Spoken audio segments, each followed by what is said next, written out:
এই প্রেসিডেন্ট যেভাবে শহীদ প্রেসিডেন্ট জিয়াউর রহমানের কথা বললেন, যেভাবে জাতীয়তাবাদের কথা বললেন, যেভাবে আওয়ামী লীগের সমালোচনা করলেন, এই প্রেসিডেন্ট আপনাদের প্রেসিডেন্ট। এখন সংসদীয় গণতন্ত্রে যদি প্রেসিডেন্টকে আপনাদের প্রেসিডেন্ট না বলেন, অনেক রকম জটিলতা। আপনি কিছুদিন পরে সংসদে যাচ্ছেন। আমি আমাদের প্রেসিডেন্ট যতই বলি না কেন, আমাদেরও প্রেসিডেন্ট, আরেকটা দল থেকে নিয়োগকৃত প্রেসিডেন্ট, আমাদের প্রেসিডেন্ট, বাট সে আরেকটা দল থেকে পরিবর্তন হয়ে গেছে আপা, তার তো পরিবর্তন সে বেশি দিন থাকবে না। সে যদি তার অন্তিম মুহূর্তে যদি কিছু চায়, কিছু বলে, কাউকে নিতে চায়, সেটা হয়তো বা ওই হিসাবটা করা হয়েছে। প্রেসিডেন্টের ইংল্যান্ডে যাইতে লগে 22 জনকে পাঠাইছেন, 22 জনকে দিবেন প্রেসিডেন্টের সাথে যাইতে। কোথায়? প্রেসিডেন্টের সাথে 22 জনকে যাইতে দিবেন ইংল্যান্ডে। কে? এই তো আপনার সরকারের অনুমোদন ছাড়া তো প্রেসিডেন্ট যাইতে পারবে না বিদেশে। এখন প্রেসিডেন্ট তো আমাদের না, আপনাদের তো 100% আপনাদের। প্রেসিডেন্ট তো দল থেকে নির্ধারিত। প্রেসিডেন্ট সেই চলে যাওয়ার সময় প্রেসিডেন্টের যদি কোনো এইবার প্রেসিডেন্ট, আমি তো গাছ ছেড়ে দেখি আপা, আমি তো গাছ ছেড়ে দেখি তার ফলে। কারণ আমি যতই আপনাকে বলি, ওই এক গাছের ছাল আরেক গাছে কিন্তু জোড়া লাগে না ওইভাবে, তো সেইভাবে আমি কথা বলছি।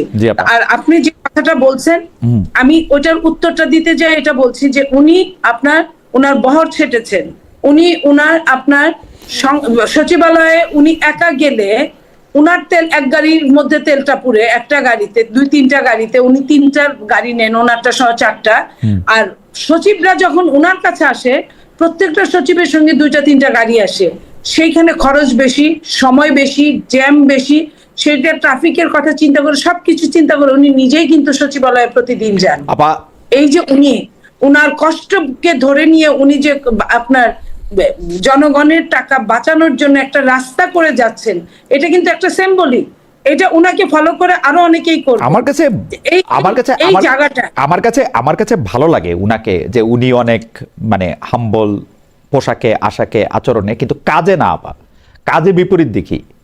রিসেন্টলি আমরা দেখতে পাচ্ছি যে আসলে বিগত সময়ে আসলে আওয়ামী লীগ রেজিমটাকে যারা টিকিয়ে রেখেছিল নানাভাবে, আপনি বলতে পারেন যে হ্যাঁ, নানাভাবে যারা টিকিয়ে ছিল, সেখানে অনেক সাংবাদিক ছিল, ফারজানা রূপাদের মতো যারা সাংবাদিক ছিলেন, তারা আবার আমরা দেখতে পাচ্ছি জামিন পাচ্ছেন বা এরকম অনেকগুলো ঘটনা ঘটছে। আবার আমরা দেখতে পাচ্ছি যে বিভিন্ন সাংবাদিক মহলে বা ক্রিকেট যারা সাংবাদিক আছেন, তারা মাশরাফির বিভিন্ন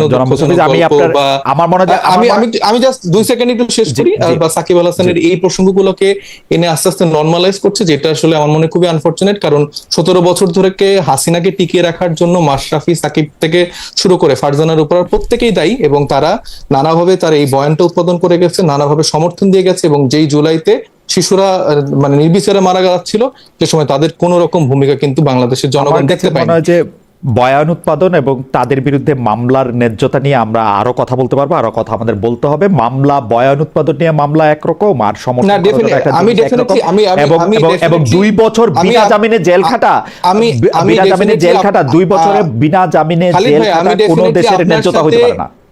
সাংবাদিক হোক, সে অন্য যা কিছু হোক, তার বিরুদ্ধে মামলা হইতে পারে, কিন্তু একটা মানুষের বিরুদ্ধে কিছু কাল্পনিক মামলা দিয়ে আপনি বলবেন যে তিনি একটা সরকারকে টিকায় রাখছিলেন, সেই জন্য আমরা তাকে কাল্পনিক মামলা দিতেছি, তার বিরুদ্ধে আমরা এটা প্রতিশোধ হয়, এটা পাল্টাপাল্টি হয়, এটা ন্যায্যতা হয় না। এবং এইটা কোনোদিন জুলাইয়ের স্পিরিটের সাথেও যায় না। আমরা জুলাইয়ের স্পিরিট বলতে আমি বুঝি ন্যায্যতা। 17 বছর ধরে আপনি যখন বলেন, সেটা আমরা দেখেছি। আপনি যখন বলেন যে এখন আপনি বলতে পারেন যে ফারজানার উপর হচ্ছে চানখারপুলে যেহেতু হত্যা করেনি, কিন্তু তিনি হত্যার চেয়ে বড় অপরাধ তিনি না, সেইটা হত্যার চেয়ে বড় অপরাধ হতে পারে না ভাই। এই কথাগুলি রেটরিক, এই কথাগুলি রেটরিক হতে পারে, এই কথাগুলি রেটরিক। আমি আপনাকে একটা কথা বলি জানো সাইদ মুস্তাফিজ, ফারজানা রূপা যে প্রতিষ্ঠানে কাজ করত, বা আমরা যে প্রতিষ্ঠানে কাজ করতাম, আমরা যতগুলি প্রতিষ্ঠানে কাজ করতে দেখছি, যতগুলি ব্যবসায়ীদের যত জায়গায় দেখছি, সেই ব্যবসায়ীরা তার চেয়েও অনেক বড় বড় কথা বলছে। আপনারা তার বিরুদ্ধে একটা অক্ষর বলেন নাই।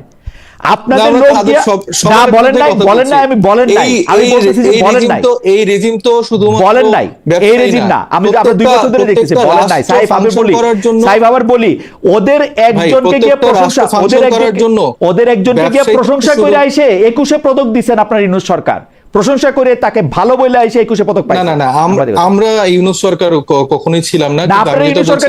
আমি বলি যে রাষ্ট্র এটা আপনি বলতে পারেন, এটা না, এটা ইউনূস সাহেবই বলছে যে আপনারা ওনার নিয়োগকর্তা, তো উনি সেটা ডেফিনেটলি, এটা আমিও তো এগ্রি করতেছি। আপনারা ওনার নিয়োগকর্তা মিন্স বাংলাদেশের সাধারণ জনতা, নাহিদ ইসলাম থেকে শুরু করে একদম বলছে মেটিকুলাস ডিজাইন, এটা একদম বলছে একদম স্পেসিফিকলি বলছে। মেটিকুলাস ডিজাইন একটা আলাদা একটা প্রোগ্রামে তিনি বলেছেন, আর আপনি যে ছাত্র জনতার কথাটা বলছেন সেটা পুরো বাংলাদেশের মানুষকে বুঝিয়েছেন যে বাংলাদেশের মানুষকে জুলাই সাইফ ছাত্ররা আমার নিয়োগকর্তা।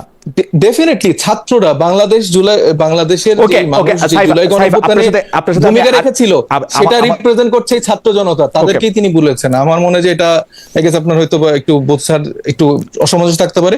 আর যেটা আপনি বললেন যে মেটিকুলাসলি ডিজাইনের, ওইটা আপনি বলতে পারেন যে হ্যাঁ আপনি আলাদা করে উনি মাহফুজ আলমকে এটা বলেছেন কিনা, বা এটা নিয়ে একটা কথা থাকতে পারে, কিন্তু যেটা ছাত্রদের নিয়োগকর্তা বলেছেন এটা আমার মনে হয় যে বাংলাদেশকে তিনি বুঝিয়েছেন। আর এটা আমি এখনো বলবো যে বাংলাদেশের যে যতগুলো অর্গান ছিল, ব্যবসা থেকে শুরু করে সাংবাদিক থেকে শুরু করে, একটা বড় অংশ শেখ হাসিনাকে এই স্বৈরতান্ত্রিক ব্যবস্থাপনা টিকে রাখতে সাহায্য করেছে। তাদের দোষারোপের জায়গা এটা অবশ্যই বলতে হবে, সামনে আনতে হবে, এবং তাদের জায়গাটা আসলে সবার নিশ্চিত করতে হবে। সেই ব্যাপারে কারোর কোনো সন্দেহ নাই, তাদের দোষারোপের জায়গায় সামনে আনতে হবে। এবং আমি পাশাপাশি সেটাও আশা করব যে যত রকম অন্যায় মামলা হয়েছে সেই মামলাগুলি একটাও আর টিকে থাকবে না। মোহাম্মদ ইউনূস বলেছেন যে টিকা আনা যদি বন্ধ করে থাকেন, সেই টিকা আনা কি এই সরকার চালু করছেন? আমি তো এই সরকারে দেখতেছি হচ্ছে যে এর আগের সরকার, ইউনূস সরকারের দোষ না হাসিনা সরকারের দোষ, সেইটাই তো বারবার পিন পয়েন্ট।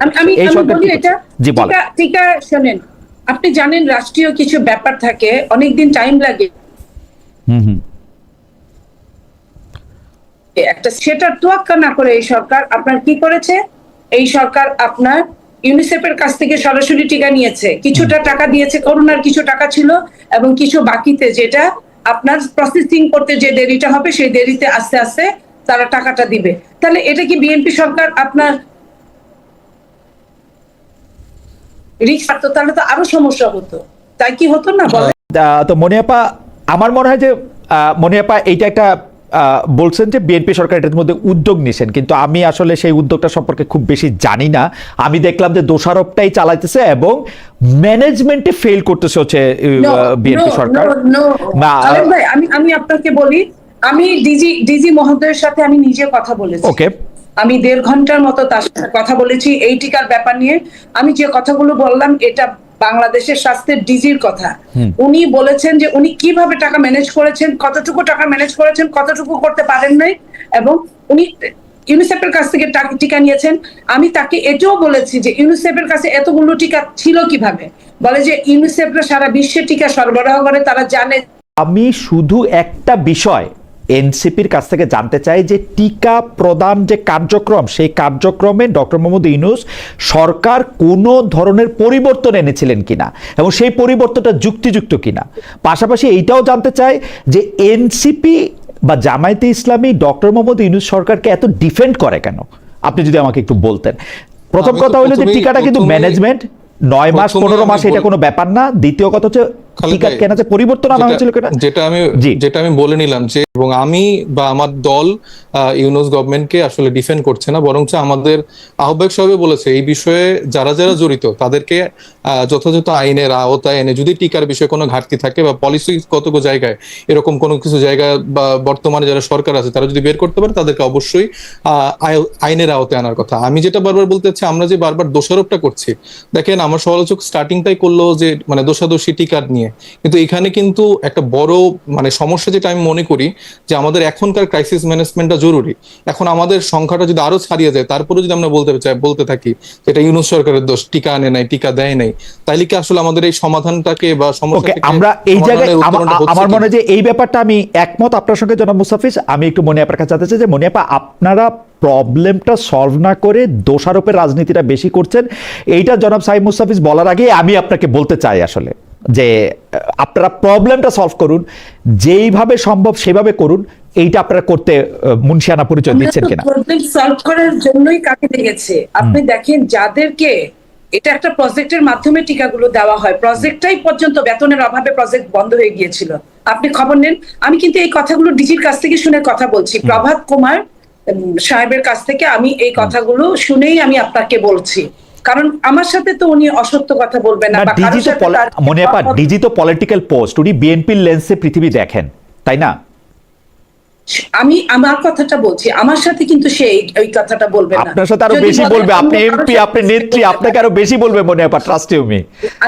আমি ভয়ে আরো বেশি বলবে। আমিও বলতাম, আমি ডিজি হলে আমিও বলতাম মনে হয়। থেকে কোন জায়গা থেকে কত টাকা পর্যন্ত নিয়েছে সেটাও সে বলেছে, এবং আপনি দেখেন এটা তো ম্যাজিক না, টিকা দেওয়ার সাথে সাথে কাজ করবে এমন না। আপনি একটা কথা বলেছেন ইমিউনিটি, আপনার ডাক্তাররা কিন্তু একটা এই কথাটাই বলেছে, যাদের ইমিউনিটি কম ওই শিশুগুলো কিন্তু আগে মারা যাচ্ছে, ইমিউনিটি বেশি যাদের ওরা কিন্তু মানে টেকসই করছে কিছুটা। তো সেই জন্য আমি বলছি যে টিকা এখন দিলেও যেটা আগে ঘটনাটা ঘটে গেছে, বিএনপি কিন্তু এটা নিয়ে কিছুই বলে নাই, ক্রেডিট নিতে চায় না যে আমি এই করেছি ওই করেছি। আমাদেরকে যখন প্রশ্নের মুখোমুখি দাঁড় করানো তখন আমরা এই কথাগুলো মনেপা আমি এটা ছোট্ট বিষয় একটু জানতে চাই। আমি টিকা ক্রয় প্রক্রিয়া, টিকা সংগ্রহ প্রক্রিয়া ওই ব্যাপারটাকে আলাদা করে রাখি। আমাদের সামনে এখন একটা প্রবলেম আসছে, আমরা ধইরা নেই যে 10 থেকে 20,000 বা 30,000 হামে আক্রান্ত বাচ্চা আছে আমাদের। ওই বাচ্চাদের কেউ যাতে হাম কোনো প্রাণঘাতী রোগ না পায়, এটা ম্যানেজমেন্টের বিষয়। ওই বাচ্চাদেরকে চিকিৎসা দেওয়ার জন্য আপনারা ব্যবস্থা নিতে সক্ষম কিনা, ওইটার একটা রোড প্ল্যান আপনাদের আছে কিনা।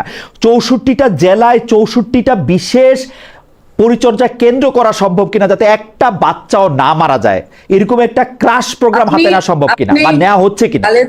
আপনি জানেন বাংলাদেশের ইকোনমিক্যাল অবস্থা, বাংলাদেশের সিস্টেম লসের অবস্থা সব জানেন, যে 64টা জেলায় 64টা এরকম আইসিইউ সিসিইউ রাখা, এবং এটা কি কতটা তরিত আপনার করোনার সময়ই রাখতে পারে না। আপনি দেখেন চিন্তা করে, করোনার সময় এত লোক মারা গিয়েছে সেখানেই রাখতে পারে নাই, এখন হুট করে বললে এবং সরকারের যখন টাকা পয়সা তলানিতে, তখন আপনার এই কাজগুলা করাটা কি অনেকটা কঠিন না?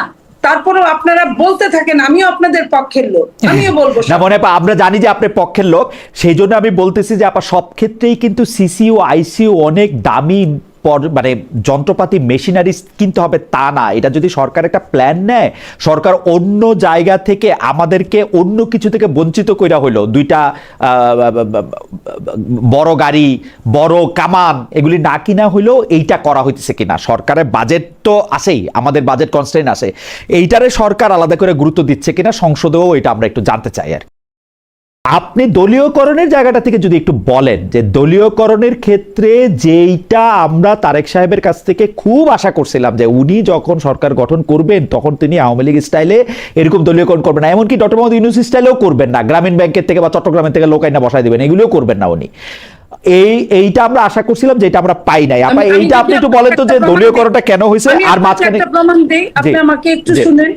সেটা হলো মাননীয় প্রধানমন্ত্রী যেদিন প্রথম ফ্যামিলি কার্ড বিতরণ করলেন, একজন মহিলা কিন্তু জোরে চিৎকার দিয়ে জয় বাংলা বলে উঠেছিল তার নোটে, তার মোবাইলে, যখনই সে এসএমএসটা দেখেছে।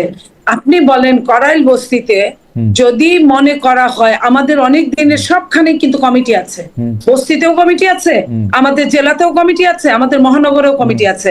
তো বস্তির কমিটি ধরে যদি আমরা দিতাম তাহলে কিন্তু কেউ জয় বাংলা বলে চিৎকার করতো না। জয় বাংলা দিবেন তো, জয় বাংলা আপনাদের ভোট দিয়েছে তো, দিবেন তো। দলমত নির্বিশেষে আমরা কাজ করার চেষ্টা করেছি, আমি এই কথাটাই বলতে চাই। ওকে, দলমত নির্বিশেষে না, এটা দলমত নির্বিশেষে হয় নাই আপা। আপনি ডাইনে বামে পূর্ব পশ্চিমে তাকান, পূর্ব পশ্চিমে তাকান আপা, দলমত নির্বিশেষে হয় নাই আপা। Please let me finish. কৃষকের ঋণ যখন মওকুফ করলো তখন কি জনাব তারেক রহমান সাহেব বলেছেন যে এরা আওয়ামী লীগের কৃষক, এদের ঋণ মওকুফ করা হবে না? জনাব মুস্তাফিজ স্পেসিফিক শিক্ষাঙ্গনে ভিসি নিয়োগের কথা বলেছেন। আপনি সেই ভিসিগুলির কথা আপনি জানেন তারা কি করেছেন। আমরা ওই দিন দেখলাম পোশাক পরে একজন পুলিশের বড় কর্মকর্তা, উনি কত জাতীয়তাবাদী ছিলেন সেটা বলতেছেন। আপনি যে দলীয়করণ এখন দেখতে পাচ্ছেন না, সেটা নিয়ে আপনার সঙ্গে আমার আলাদা একদিন হয়তো কথা বলতে হবে, আপনার কাছে শিখতে হবে। মানুষ থাকেন নিজেকে তারা জাহির করতে পছন্দ করে। এখন বক্তৃতায় যখন একজন জাহির করছিল বেশি ফ্যাসিলিটিস পাওয়ার জন্য, সেইখানে তো আমাদের কোনো কথা নাই। এটার পার্সেন্টেজটা কত খালেদ ভাই আপনাকে বুঝতে হবে। পার্সেন্টেজ যদি 1% 2% থাকে তাহলে কিন্তু এটা বিচ্ছিন্ন ঘটনা। পার্সেন্টেজ যদি আপনার 51% থাকে তাহলে আমি ধরে নিতে পারি যে না, বিএনপি যেটা বলেছে। আচ্ছা, পার্সেন্টেজটা আপনার কাছ থেকে শুনবো। আপনার আসলে যে যাই বলুক, মধ্যপ্রাচ্যের সংকটটা আরো একটু দীর্ঘায়িত হবে বলেই মনে হচ্ছে, এবং প্রেসিডেন্ট ডোনাল্ড ট্রাম্প এখন এই মুহূর্তে চীনে আছেন। চীনের সাথে তার সম্পর্কটা কোন দিকে যাবে, কয়েকদিন আগে আমরা ইরানি যে স্পিকার আছেন তাকেও আমরা চীনে আসতে দেখেছি, এবং পররাষ্ট্রমন্ত্রীকে। তো এই ব্যাপারে এই আন্তর্জাতিক ভূরাজনৈতিক ব্যাপারটাতে এনসিপি কি ভূমিকা রাখতে চায়? মানে কেন আমি এই প্রশ্নটা করতে চাচ্ছি যে আমরা বিএনপি এবং জামায়াতের ভূমিকা অলমোস্ট এক দেখছি, যে ইরান যুদ্ধে তারা আমেরিকার নাম নিবে না, ইরান আক্রমণের ক্ষেত্রে তারা একটা কোনো মতে একটা বলবে যে এটা এরকম হওয়া ঠিক হয় নাই। এনসিপির জায়গাটা আমরা একটু বুঝতে চাইতেছি। এনসিপির অবস্থান ভাই ক্লিয়ার, আমরা নাম নিয়েই কথা বলি, এই জন্য আসলে অনেকের কাছে অনেক সময় আমরা অপ্রিয় পাত্র হই।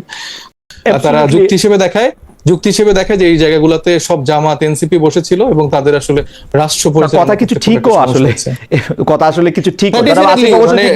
জনাব আসিফ মোহাম্মদ সজীব বিসিবির যে কমিটি করেছিলেন সেই কমিটিও আসলে মানে কিভাবে করেছিলেন আমি আর এই বিস্তারিত যাইতে চাই না। একটা হোটেলে বসে জি ধরে নিচ্ছে যে তাদের কথা ঠিক, কিন্তু আমার কথা হচ্ছে তারা কেন ইলেকশন দিচ্ছে না বা কেন তারা হচ্ছে যে কিছু নিরপেক্ষ লোকজন কি নেই, সবই কি আসলে দলের অন্তর্ভুক্ত লোকই থাকে? আচ্ছা দুটো মন্তব্য আসছে দর্শকের কাছ থেকে, একটা হচ্ছে আপনাকে উদ্দেশ্য করে, একটা আমাকে উদ্দেশ্য করে যে মন্তব্য করেছেন সেটা হচ্ছে রেজাউল হক মল্লিক আসলে জাতীয়তাবাদের কথা বলেছেন, তিনি বিএনপির জাতীয়তাবাদের কথা বলেন নাই। জাতীয়তাবাদ একটা পুলিশের থাকতেই পারে, সেই জাতীয়তাবাদী চেতনার অংশ ছিলেন বলে তাকে অত্যাচার করা হয়েছে সেটা একজন বলেছেন। আরেকজন বলেছেন যে ভিসি নিয়োগ আর শিক্ষক নিয়োগ কি এক, দুটি বিষয়ে যদি আপনি একটা মন্তব্য করতেন।